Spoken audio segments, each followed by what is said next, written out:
Bon, ça aura bien de l'air que j'aurai pas le choix de couper en deux mon vidéo parce qu'on a un maximum de 10 minutes par vidéo. Fait que...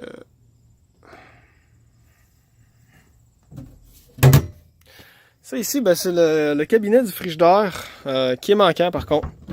Donc, ça, c'est un peu dommage là, mais... Donc, les fils électriques sont là tous. Il manque juste le frigidaire. La table, elle s'enlève.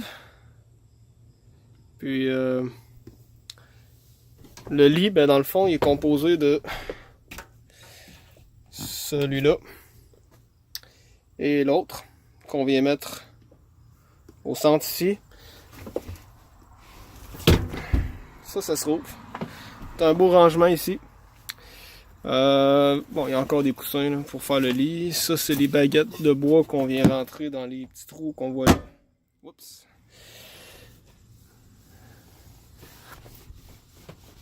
Puis l'autre côté aussi, dans le fond, ça se rouvre. Un autre rangement là. C'est sur des pentures. Fait que, bon, ça va me prendre mes deux mains. Ça.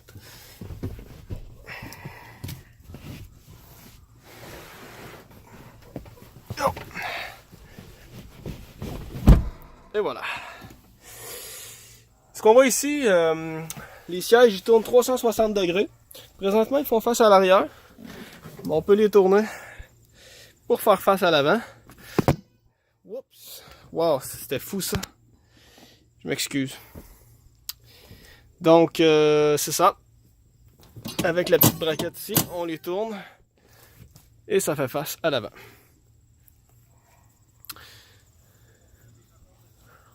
On va aller voir l'habitacle, côté conducteur.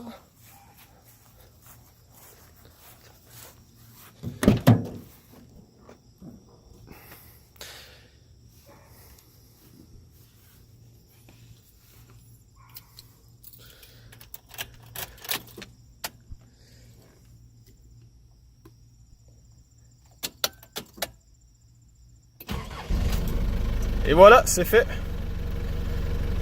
C'est pas trop dur à partir, disons. Et personnellement, j'ai un fun fou à m'amuser à démarrer ça. J'aime tellement le son.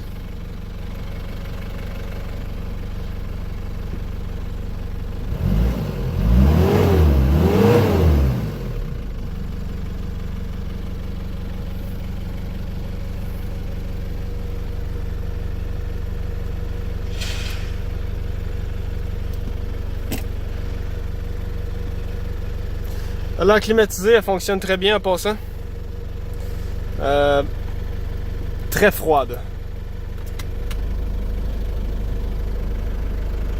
Ça, il n'y a aucun problème là-dessus.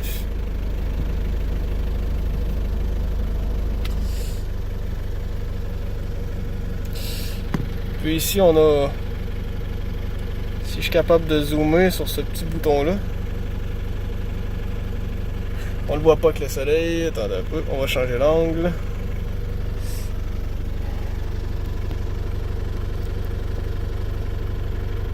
Bon, en tout cas. C'est le fameux bouton du 4x4. Mais... on va l'allumer. Ça.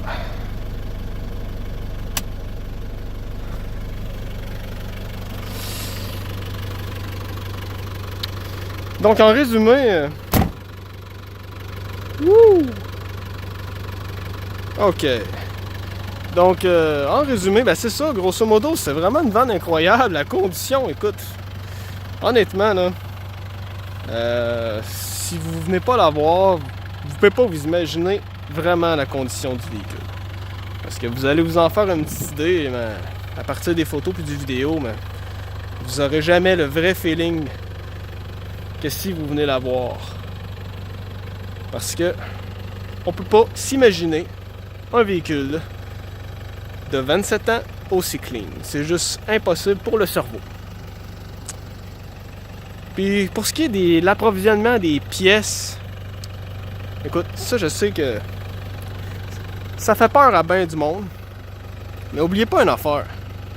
C'est que de la mécanique, c'est de la mécanique, premièrement. Deuxièmement, ça c'est de la mécanique japonaise du début des années 90. C'était le summum de la fiabilité. Le 2.7 de Nissan, c'était le meilleur moteur diesel du début des années 90 parmi les Japonais. Meilleur que Toyota, Mitsubishi. C'est un tank. On passerait jamais au travers. Tu sais, demain matin, il y a un galloper qui pète, un alternateur, le starter. Vous commandez pas ça là, du Japon. Là. Vous allez faire rebuilder ça. Même le radiateur. Il y a du monde qui rebuild ça. Vous ferez tourner les disques de frein, vous essayez de penser plus comme ça un peu. Parce que oui, c'est facile d'avoir les pièces, ça prend 2 semaines. C'est juste pour sauver sur le shipping. Là. Mais tu sais, j'ai commandé des pattes de frein en avant pour les changer. Ça coûte 80$. Pas la fin du monde, hein? Fait que non, ça honnêtement, là, des petites vannes de même, là, ils en fabriquent encore aux Philippines. Fait que c'est pas demain matin, la veille, que les pièces vont être discontinuées et vous ne serez pas capable de en avoir. Ça va être pas mal plus compliqué de trouver des pièces pour un Westphalia que pour ça. Parce... Donc, si vous avez encore des inquiétudes par rapport à ça, gênez-vous pas pour m'appeler ou me contacter. Écoute, je connais plein de monde qui ont des JDM depuis des années. Puis moi, entre autres. C'est vraiment pas un problème. C'est tellement fiable, honnêtement. Tu sais, c'est vraiment rare que ça va arriver que le char va lâcher puis tu pourras plus rouler. Là. Tu sais, les straps, c'est les mêmes straps que d'autres moteurs. Là. Donc, non, il n'y a vraiment pas d'inquiétude à avoir avec ça. Partout sur la Terre, il y en importe. En Australie, puis juste au Canada. Ici, c'est parce qu'on est au Québec, puis qu'ils ont mis une loi que ça prend 25 ans, mais allez ailleurs dans le Canada, au BC, puis en Alberta, c'est rempli d'importations japonaises. Là. Parce qu'ils ont compris, eux autres, que les véhicules là-bas sont géniaux. Là. On n'a rien d'équivalent ici.